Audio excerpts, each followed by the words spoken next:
Kejahatan seksual terhadap anak di sekolah internasional kembali mencuat. Kini kasus itu terjadi diduga terhadap anak kelas 2 sekolah dasar di Sekolah High School Indonesia HSI Jakarta Selatan. Dalam menindaklanjuti terkait dugaan pelecehan seksual tersebut, pihak Polda Metro Jaya pun akan melakukan pendalaman kasus. Kepala Bidang Humas Polda Metro Jaya Kombes Pol Martinus Sitompul mengatakan, pihak kepolisian akan memeriksa pihak sekolah High School terkait dugaan pencabulan terhadap anak di lingkungan sekolah internasional tersebut.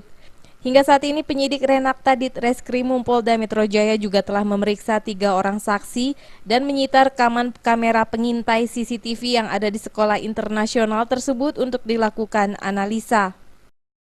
Melakukan upaya-upaya, satu, melakukan pemeriksaan, sudah ada 3 orang yang diperiksa, kemudian dalam minggu ini akan dipanggil dari pihak sekolah untuk diperiksa sebagai saksi. Yang kedua, sudah kita sita CCTV pada tanggal 17 sebagaimana dilaporkan.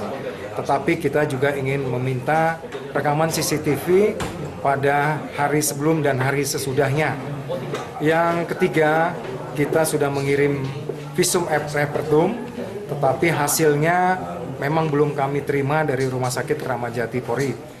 Dan yang keempat, kami tentu akan terus mengumpulkan informasi-informasi yang ada, kemudian melakukan pemeriksaan-pemeriksaan untuk bisa membuat terang perkara ini. Sebelumnya pada pertengahan bulan Maret ini, AU yang merupakan orang tua dari korban melaporkan kasus dugaan pencabulan terhadap anaknya kepada SPKT Mapolda Metro Jaya. Dalam laporannya, AU melaporkan tindak kejahatan seksual terhadap anaknya M yang terjadi di lingkungan sekolah internasional itu. Dari Jakarta, Zikri Yamin melaporkan.